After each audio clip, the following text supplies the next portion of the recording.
Je suis très heureux d'être avec vous et de partager avec vous la parole du Seigneur. Je vois certaines personnes ne sont pas là. Je ne sais pas si ils sont partis, ils sont encore à la fête. Pour les responsables, on va changer un peu. Tous les responsables qui partiront à la fête de mariage, il faut rentrer à 23h.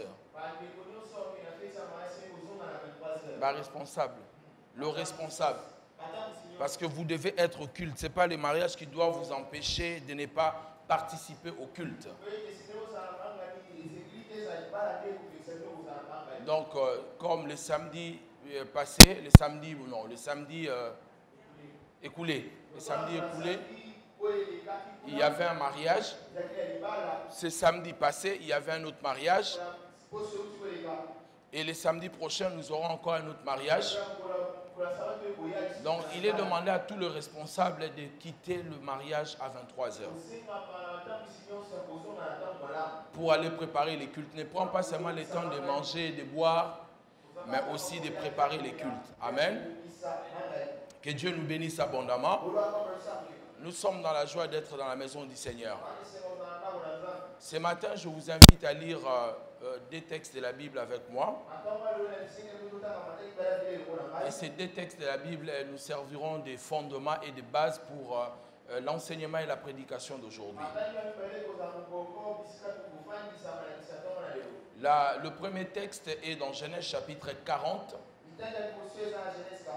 et au verset 23. Genèse 40, le verset 23. Et le deuxième texte sera le chapitre prochain, 41.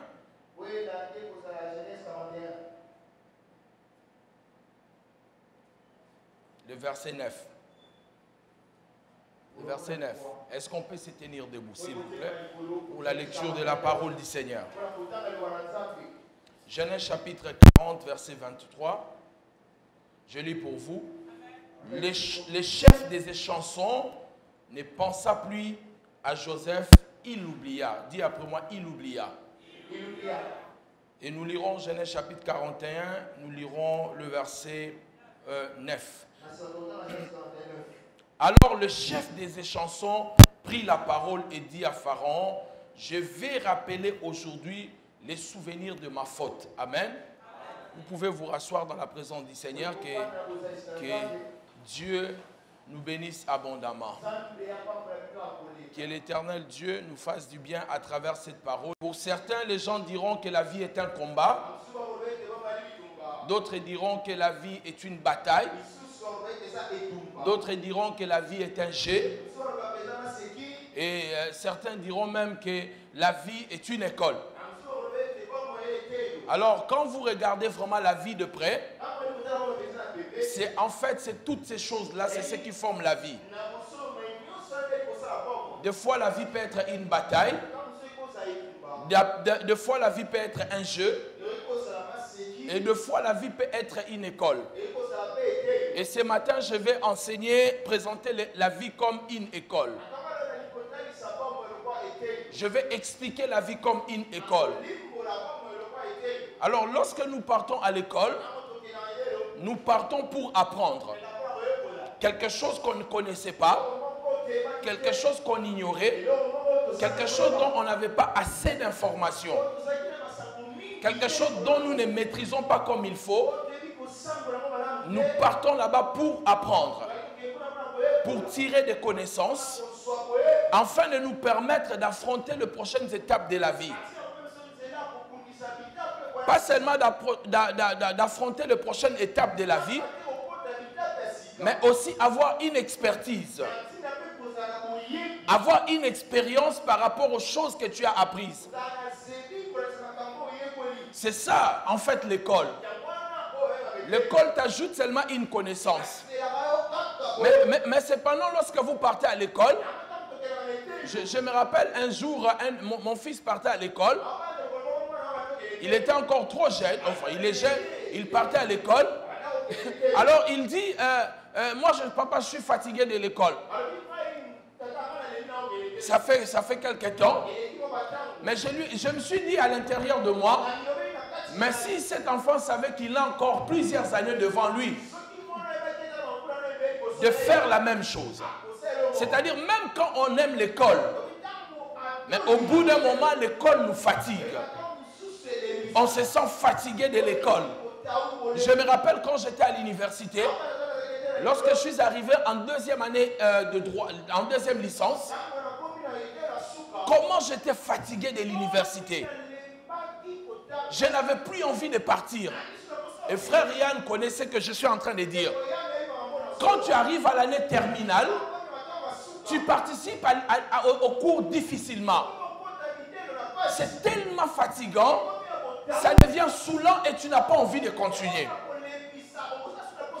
C'est ainsi va la vie. Comme la vie est une école, il arrive des fois où vous sentez que vous n'avez plus envie de vivre.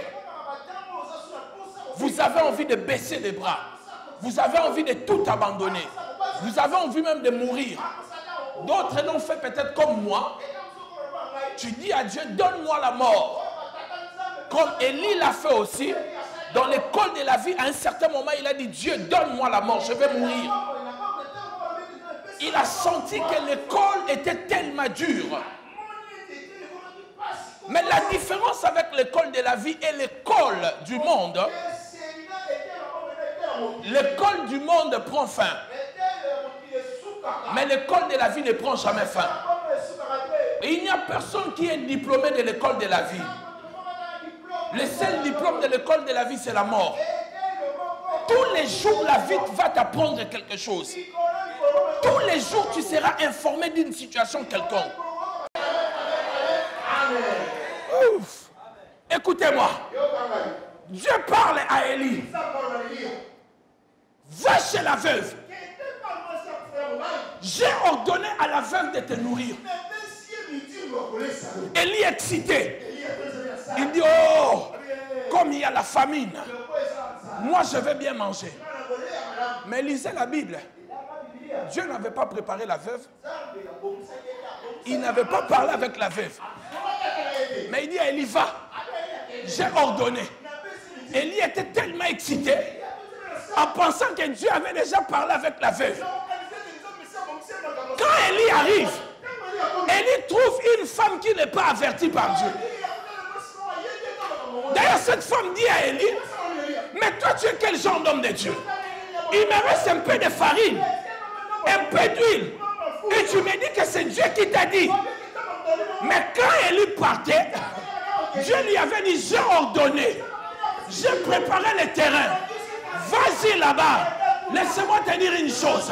Lorsque Dieu te dit quelque chose, même si tu ne le vois pas, ne fuis pas, ne rentre pas, persiste. Dis-lui, c'est Dieu qui m'avait dit. Il ne peut pas mentir. Laissez-moi vous dire une chose. Dieu n'avait pas dit à Élie, j'ai préparé cette femme. Mais Dieu avait dit, j'ai ordonné à cette femme de te nourrir. Le mot ordonné, il y a le mot ordre. C'est-à-dire cette femme-là allait rentrer dans la résistance. C'est pour cela que Dieu avait dit, je l'ai ordonné, je lui ai donné l'ordre, parce qu'elle va refuser. Je suis en train de parler à quelqu'un. Le temps arrive où Dieu va ordonner les gens. Ils ne vont pas comprendre comment ils te font du bien. Les gens qui arrivaient à refuser hier, mais à cause de l'ordre de Dieu, leur cœur va changer. Leur cœur va changer. Je déclare sur quelqu'un, ce matin, Dieu changera le cœur de tes ennemis. Ceux qui voulaient te tuer, ceux qui voulaient te faire du mal, Dieu va changer leur cœur. Si tu dois dire Amen 5 fois, comment?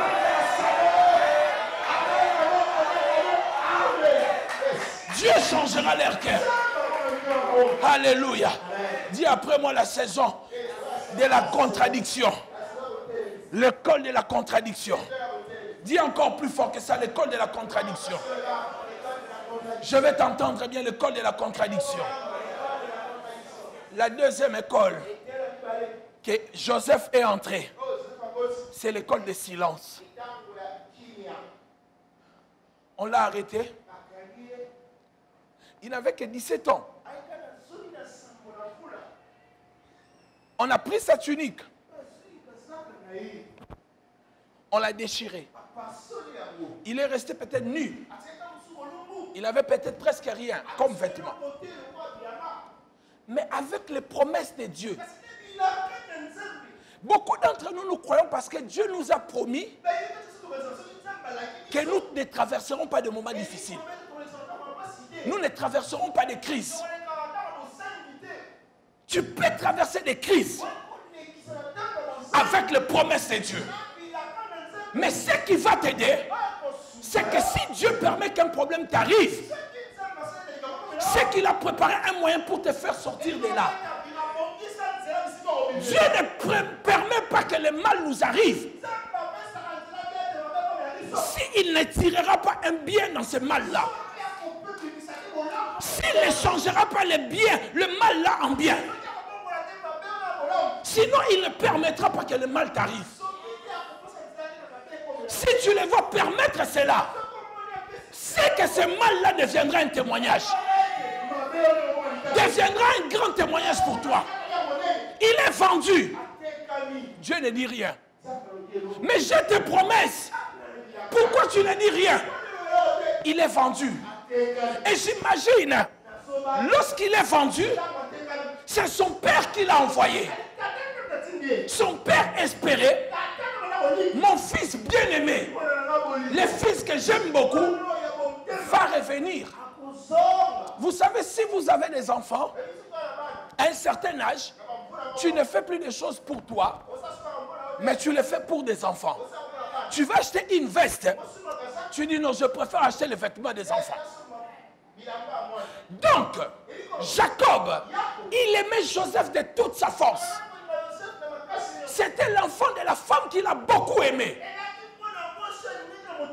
Mais, il envoie son fils pour aller voir ses frères. Mais lorsqu'il est parti, dans l'espérance que lui-même il va rentrer, ce jour-là, je ne sais pas si Joseph avait laissé la nourriture. Il avait laissé ses amis jouer au foot, jouer aux dames, en disant je pars, je reviendrai, on va continuer. Mais le gars ne savait pas. Il partait pour toujours.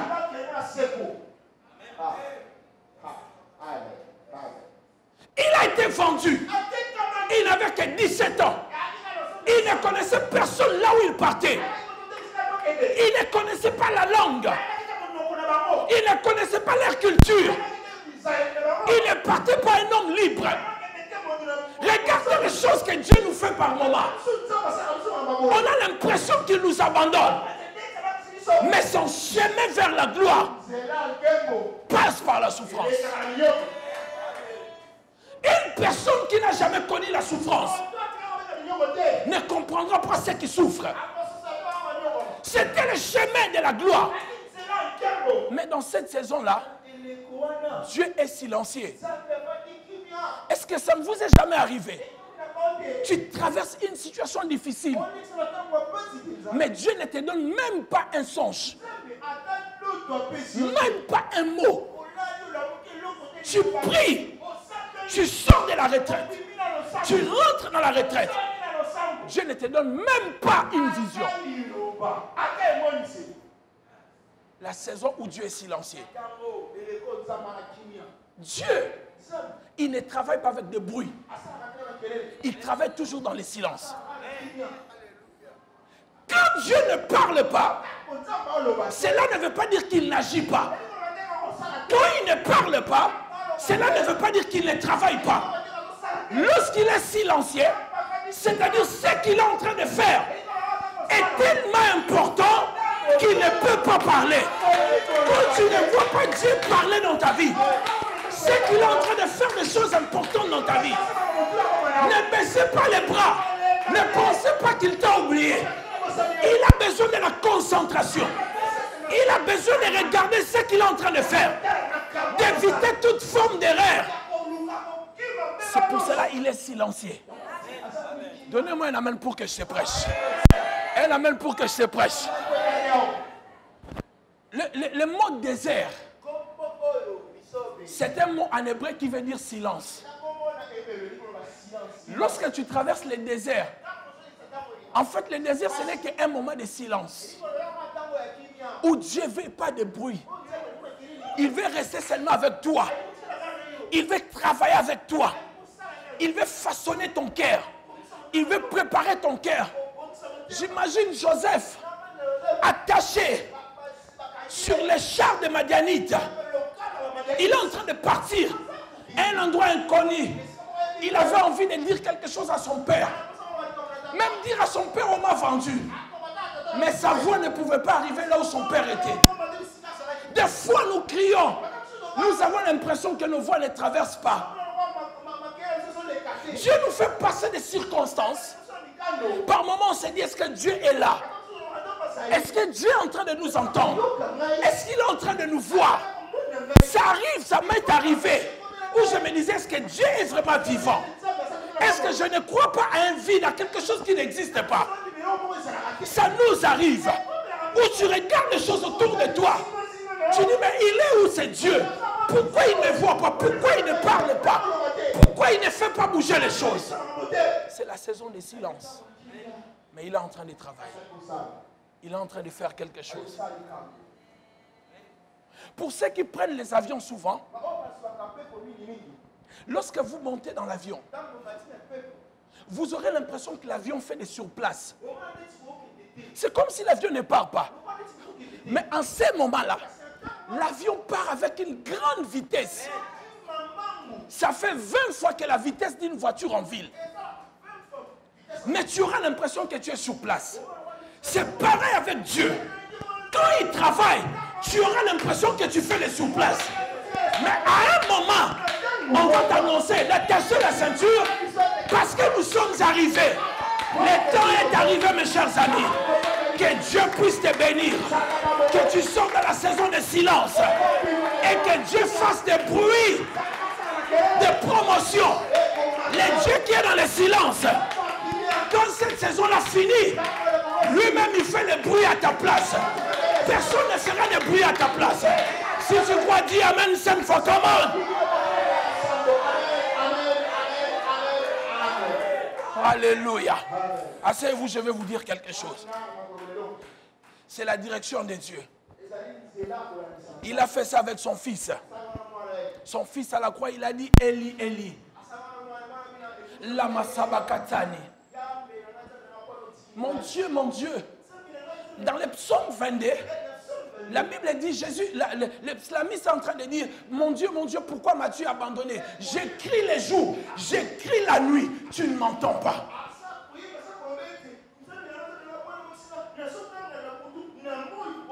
Combien de fois nous avons crié la nuit? C'est comme si Dieu ne nous entend pas. Beaucoup d'entre vous, vous êtes errés seulement ici. Il y a des gens même qui pleurent sans qu'on les frappe.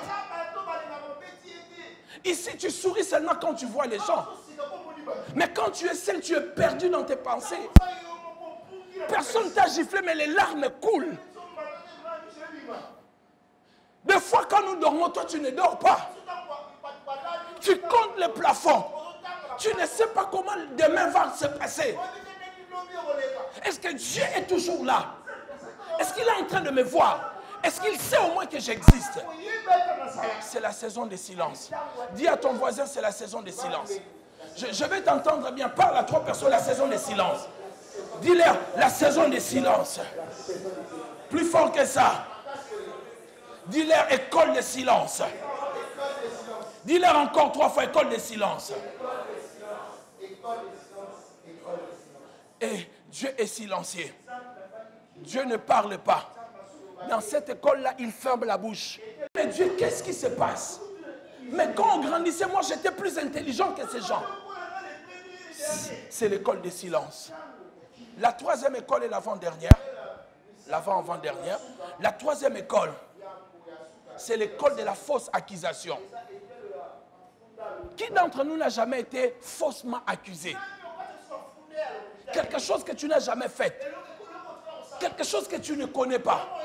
Mais on t'accuse. On te dit que c'est toi. La 4e école, c'est l'école de la prison.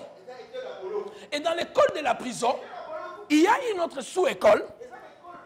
Je tends vraiment vers la fin. Une autre sous-école, c'est l'école de murmure. Dans l'école de murmure, Dieu n'est plus silencieux. Mais il ne parle pas. Il murmure.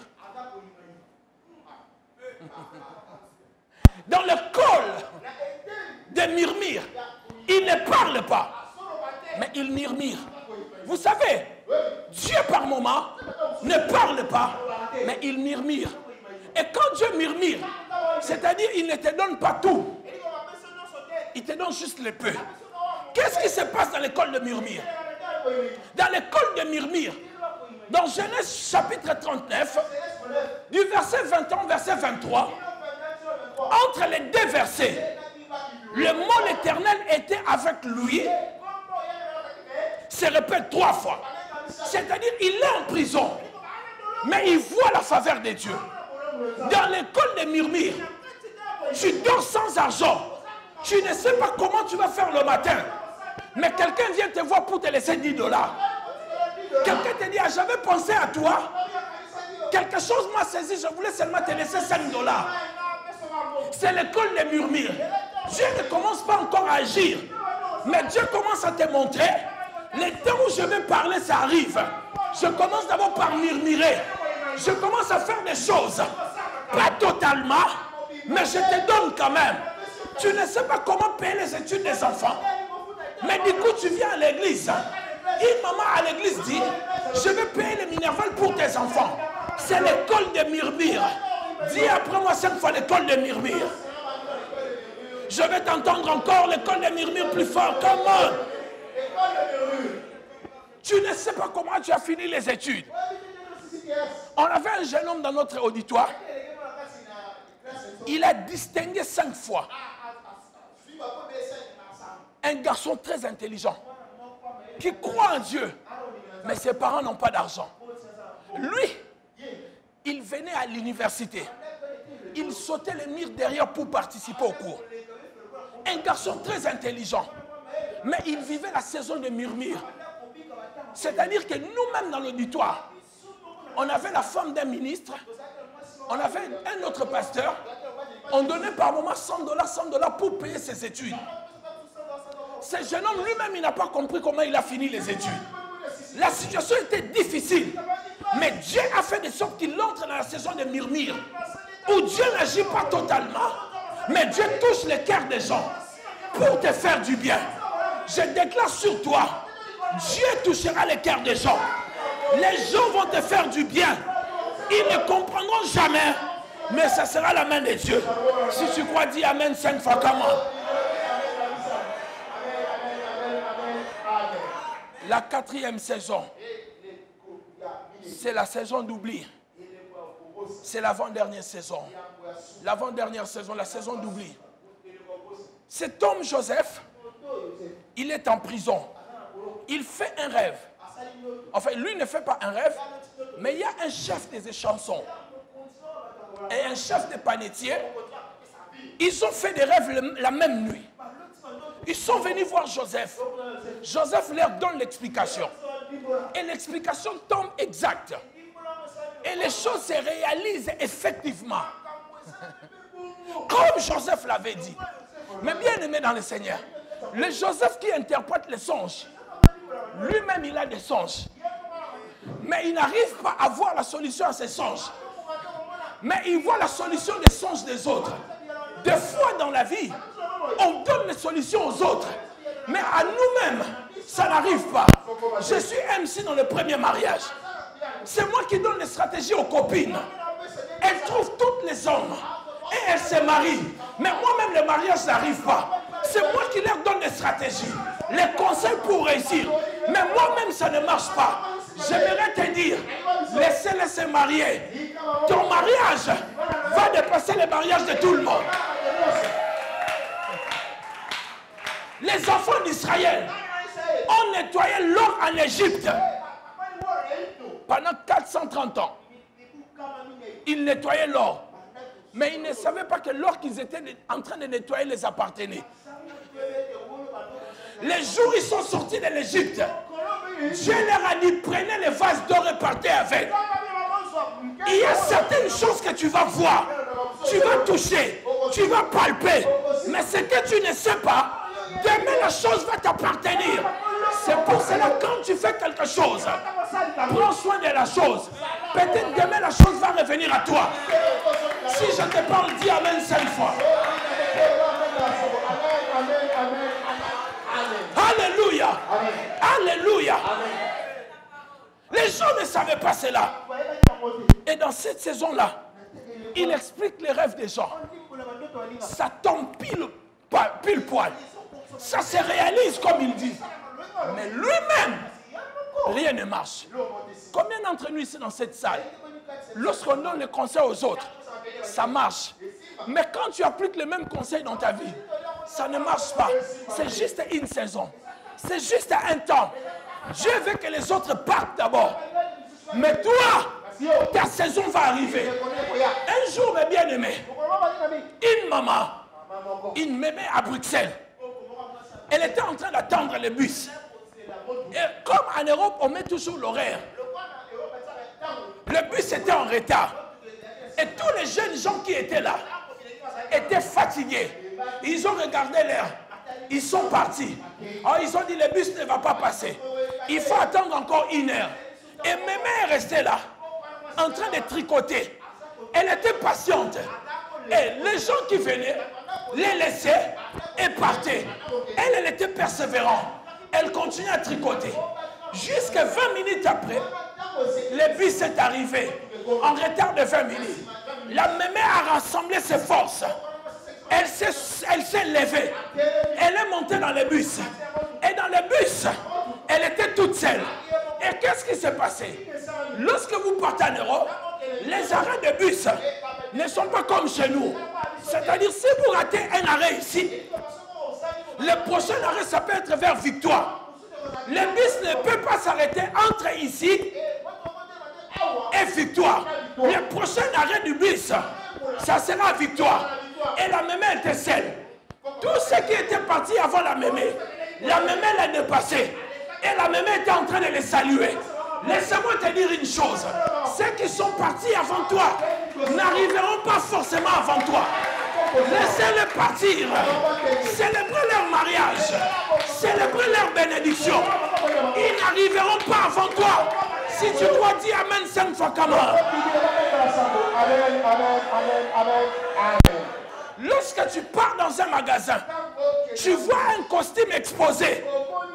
Ne soyez pas pressé de le prendre. C'est une forme d'échantillon.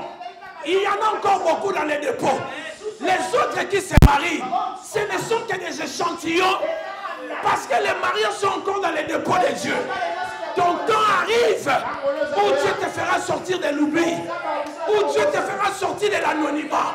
Si tu crois, dis Amen 5 fois comme ça. Dans la saison de l'oubli,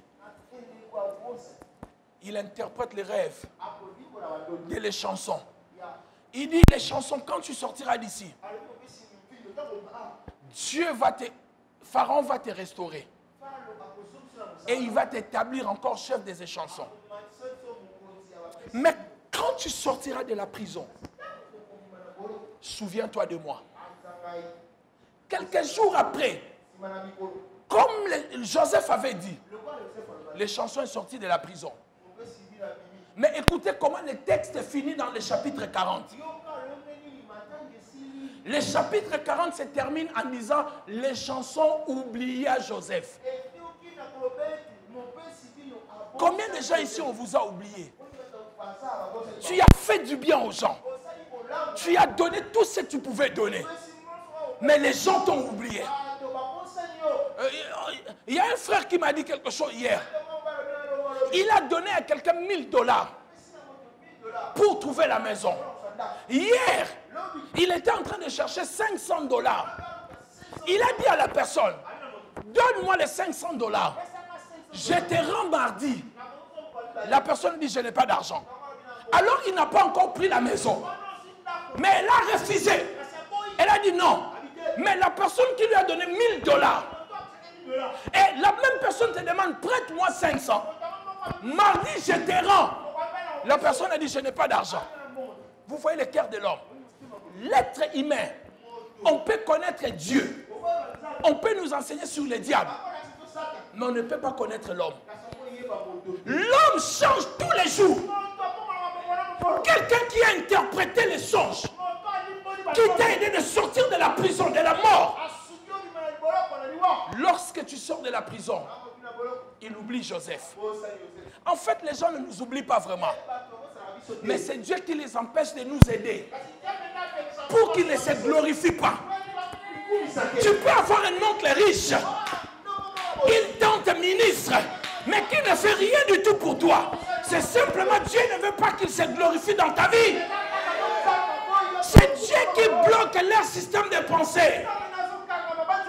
Pour qu'il ne fasse rien pour toi. La saison d'oubli. Combien d'entre vous, vous êtes dans l'école d'oubli? Les gens vous ont oublié. Les gens que vous avez même aidés. Les gens que vous avez donné de l'argent. Les gens que vous avez hébergés. Les gens que vous avez nourris. Mais ce sont les mêmes personnes qui vous insultent. La Bible dit, on a oublié Joseph. Lui qui croyait qu'il allait sortir en prison dans la semaine qui arrivait. Parce qu'il se disait, les chansons pendant qu'il va commencer à préparer le petit déjeuner du roi, il va lui dire, tu peux m'accorder une faveur, j'ai laissé un jeune homme étranger en prison. Mais laissez-moi vous dire, la Bible dit cela a pris 2 ans. Pendant 2 ans, les chansons ne pensent plus à Joseph. Mais laissez-moi vous dire la meilleure saison et la bonne saison. La meilleure saison et la dernière saison, c'est la saison des souvenirs. C'est le deuxième texte que nous avons lu. Dans ce texte, la Bible dit, Pharaon a eu les songes. Et dans ces songes-là, il a vu des vaches maigres et des vaches grasses. Il cherchait l'interprétation. Personne ne pouvait lui donner. En fait, lorsqu'on dit que personne ne lui donnait cela, ce n'est pas que les gens n'expliquaient pas. Les gens donnaient l'explication, mais l'explication n'était pas correcte. Certaines personnes disaient, d'après certains commentateurs, que ces filles vont tomber malades. Et elles vont toutes mourir. Les gens essaient de donner des interprétations, mais ce n'était pas correct. La même personne qui avait oublié Joseph, quand le temps de Dieu est arrivé, c'est la même personne qui s'est souvenue de Joseph. Je suis venu dire à quelqu'un ce matin et prophétiser pour quelqu'un. Les gens qui t'avaient oublié hier, les mêmes personnes se souviendront de toi. Les gens qui t'avaient enterré, c'est les mêmes personnes qui viendront te faire ressusciter. Les gens qui t'avaient oublié, ce sont les mêmes personnes qui se souviendront de toi. Si tu crois, dis Amen 5 fois. Dans l'histoire de Bartimée, la Bible dit que Bartimée criait derrière Jésus. Les disciples l'interdisaient. Les disciples le renvoyaient. Jusqu'à ce que Jésus ait entendu les cris. Quand Jésus a entendu les cris, Jésus a dit, qu'est-ce qui se passe? On a dit, il y a un homme qui est en train de crier. Il veut être guéri. Vous savez qu'est-ce que Jésus a fait? Jésus a dit à ses disciples, allez le prendre. Les mêmes personnes qui l'empêchaient de venir, c'est les mêmes personnes que Jésus a renvoyées. Les mêmes personnes qui te critiquent, les mêmes personnes vont acclamer pour toi. J'aimerais vous dire une chose. Il y a un couple en Europe. Ce couple me méprisait tellement. Je disais à ma femme, je lui disais un jour, ce couple va me chercher. Et je sais que le temps va arriver. Parce que Dieu me l'avait dit. Il y a quelques temps passé, ce couple a commencé à me chercher. Et ils sont passés par ma femme pour demander comment nous pouvons les contacter. Les gens qui te méprisent aujourd'hui, ils ne te maîtriseront pas toute leur vie. Dieu changera les choses. Je dis que les choses vont changer. Dans Genèse chapitre 8, verset 1, Dieu s'est souvenu de Noé. Dieu se souviendra de toi. Dans 1 Samuel chapitre 1, le verset 16 jusqu'au verset 19, la Bible déclare, Dieu s'est souvenu d'Anne. Et quand Dieu s'est souvenu d'Anne, Anne qui était méprisée, Anne qui était insultée par sa rivale, Anne qui n'arrivait pas à concevoir, Anne qui était dans la saison d'oubli. Mais quand Dieu s'est souvenu d'Anne, Anne a accouché le premier prophète d'Israël. Je déclare sur toi, quand Dieu se souviendra de toi, tu auras un miracle inattendu. Je dis que le temps de souvenir arrive. Le temps de souvenir arrive. Le temps de souvenir arrive. Si tu crois, dis, je le reçois 5 fois, comment?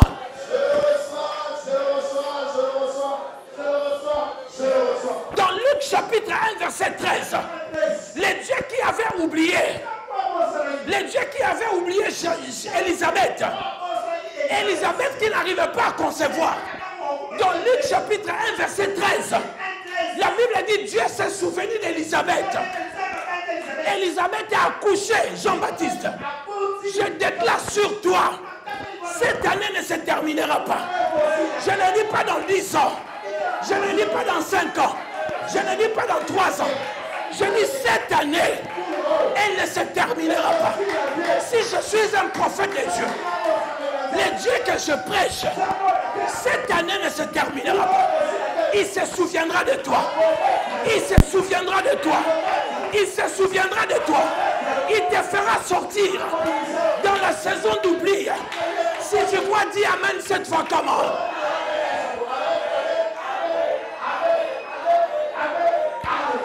Alléluia. Alléluia.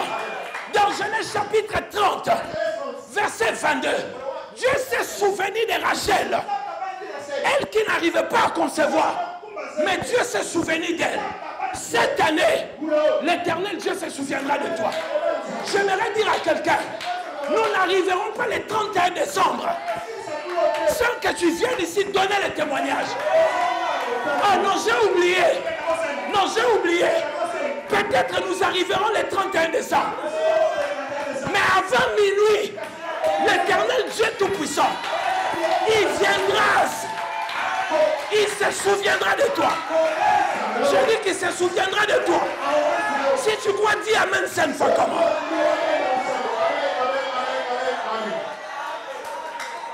Il y avait un homme, mes chers amis. Un homme dont son ami l'aidait toujours. Son ami lui donnait l'argent tous les jours.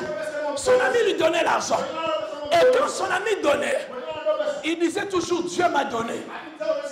Dieu a pensé à moi. Dieu s'est souvenu de moi. Son ami était athée. Son ami a dit, Dieu t'a abandonné depuis longtemps. Oublie Dieu. Il a dit, non, Dieu ne m'a pas oublié. Il a dit, mais Dieu ne te donne rien. C'est moi qui te donne l'argent tous les jours. Il a dit, si tu ne le donnes pas, Dieu suscitera d'autres personnes. Mais je ne peux pas dormir sans manger, car l'Éternel se souviendra de moi avant minuit. Et toute la journée de cette journée-là, son ami n'a pas voulu lui donner l'argent. Et cet homme n'avait pas mangé. Leur discussion était, je ne peux pas dormir sans manger. Et son ami regardait. Il s'est caché, il regardait. Jusqu'à 23h. Il a vu son ami devant la porte. Et il ne mangeait pas. Son ami a regardé l'heure. Il avait sommeil. Il est entré pour dormir. Vers 23h45, son ami a dit, le pauvre, il va mourir avec la faim. Dieu ne le voit même pas. Dieu ne le connaît même pas. Dieu n'existe pas. Son ami a pris la nourriture. Il est venu. Il comme un voleur. Il est venu. Il a laissé les assiettes. Comme il ne voulait pas qu'il y ait de bruit. Pendant qu'il laissait les assiettes, avec beaucoup d'attention, il a cherché à fuir. Les assiettes sont tombées et ça fait du bruit. Lui, il est parti se cacher. Parce que son ami a entendu du bruit. À 23h50, il sort, il regarde. Il a vu la nourriture. Il a soulevé la nourriture. Il a béni Dieu. Il a commencé à manger. Son ami est arrivé. 10 minutes après, il a dit à son ami, ah, je vois que Dieu t'a donné la nourriture. Il a dit à son ami, Qu'est-ce que je t'avais dit? Je ne peux pas dormir sans que Dieu me donne à manger. Son ami lui a dit, tu es un menteur. Ce n'est pas Dieu. C'est moi qui ai amené la nourriture. Parce qu'il était 23h45. Et je me disais que tu ne vas pas manger. Son ami lui a répondu, quand Dieu ordonne, même les diables exécutent. J'aimerais dire à quelqu'un ici dans cette église, quand Dieu ordonne, même les diables, il va exécuter. Cette année, même les démons, même les diables, même les sorciers, même les occultistes, ils vont travailler pour toi. Si tu dois dire Amen 7 fois, comment?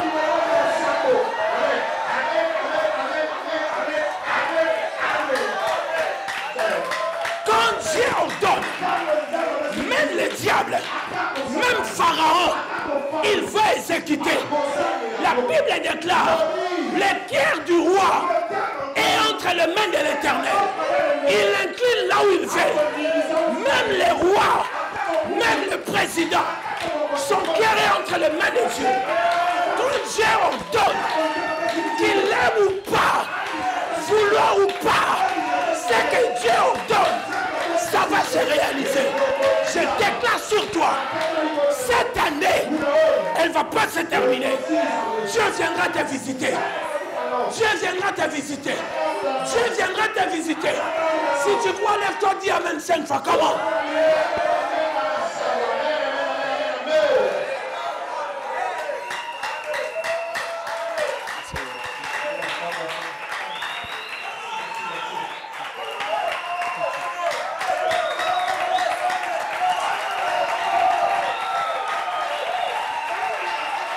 Oui, tu l'as fait, acclame le Seigneur.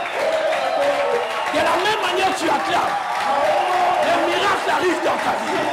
Le miracle arrive dans ta vie. La faveur arrive dans ta vie. La bénédiction arrive dans ta vie. Ça arrive dans ta vie. Ça arrive dans ta vie. Alléluia.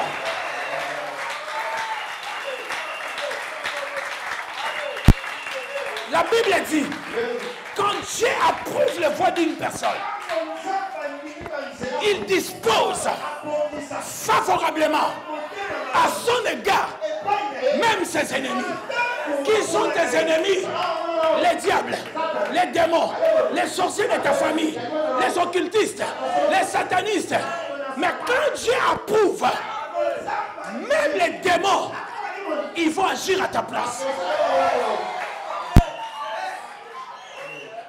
Dis Amen bien. Asseyez-vous, je vais clôturer. La dernière école,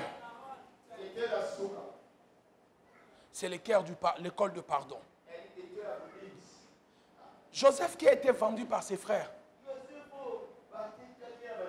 il a souffert pendant 13 ans, il a fait comme ça. Mais le jour où il était dans la dimension élevée, il n'a pas vengé ses frères.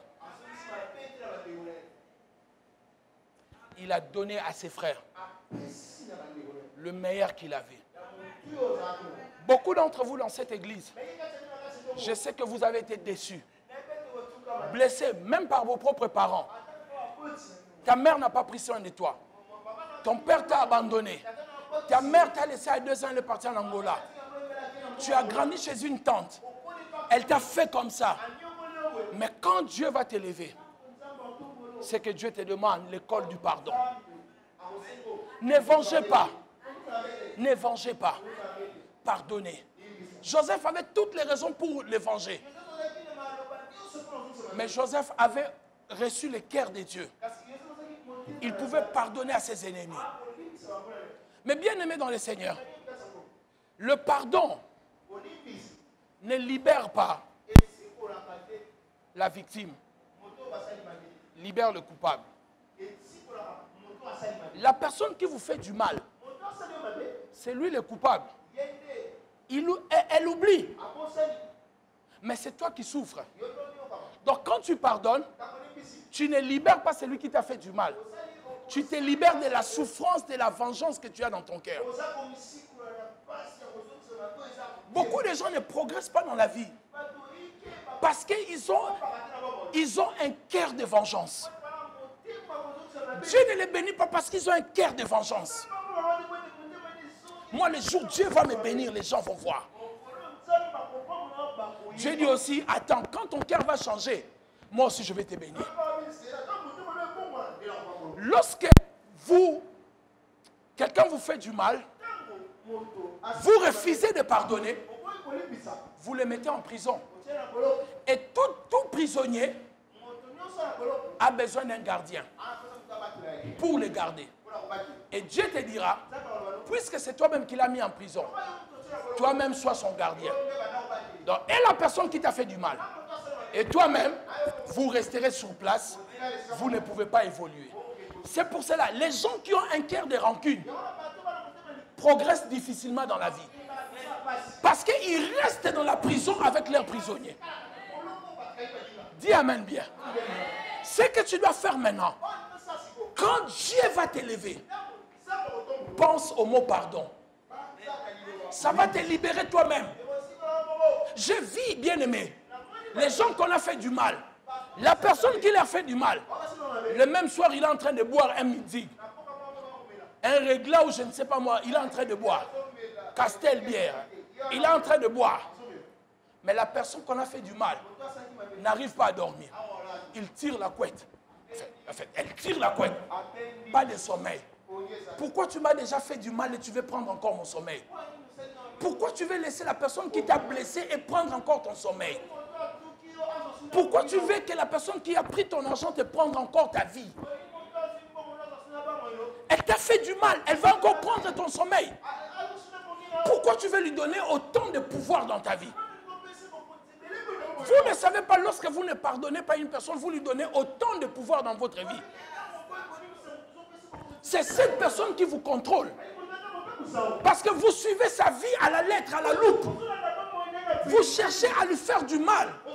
Donc c'est cette personne-là qui contrôle votre vie. Ce matin, nous voulons pardonner parce que nous voulons laisser notre cœur prêt pour recevoir les choses de Dieu. Je ne sais pas qui t'a fait du mal. Je ne dis pas que c'est facile de pardonner.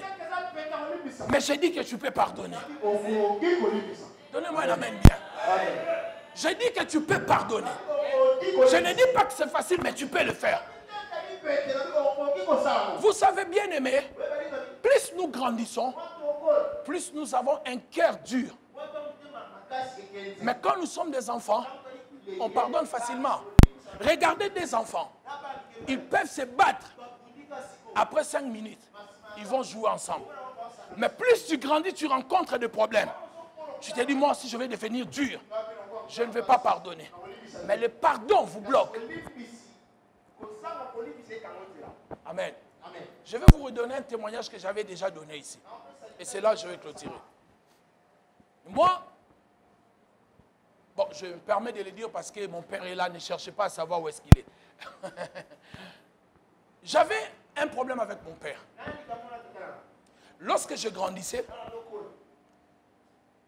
je n'ai pas eu autant de temps avec mon père. J'aurais voulu passer du temps avec mon père, j'aurais voulu qu'on joue avec mon père, j'aurais voulu qu'il signe mes bulletins, j'aurais voulu qu'on soit amis avec mon père, comme je le suis avec mes enfants. Mais je n'ai pas eu cette chance. Parce que de fois, c'est que les gens ne savent pas, excusez-moi, vraiment je déborde même des 5 minutes, pardonnez-moi, j'ai déjà débordé. De fois, nous condamnons nos parents, mais nous ne savons pas, les diables les attaquent, pas pour leur vie, mais par rapport à notre destinée. Le diable, sachant qui je serai demain, il peut empêcher que mon père paye les études pour moi, parce qu'il sait que si je pars à l'université, je serai un grand homme. Le moyen de l'empêcher de devenir un grand homme, ce n'est pas de le combattre, mais de combattre son papa. Tu vois ton père dépenser l'argent dans les choses sans importance, mais il ne paye pas tes études. Ce n'est pas lui. C'est une force du mal qui est en train de le combattre.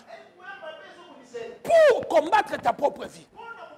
Est-ce que je me fais comprendre? Dis amen bien.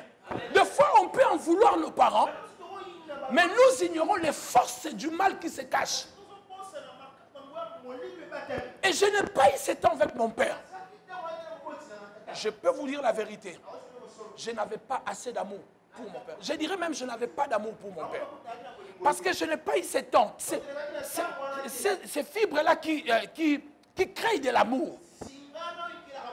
Je voyais mon père à peine. Par moments, je le suivais au travail. Quand il pouvait me donner l'argent, il me donnait. Et des fois, il ne me donnait pas. Et c'était dur pour moi.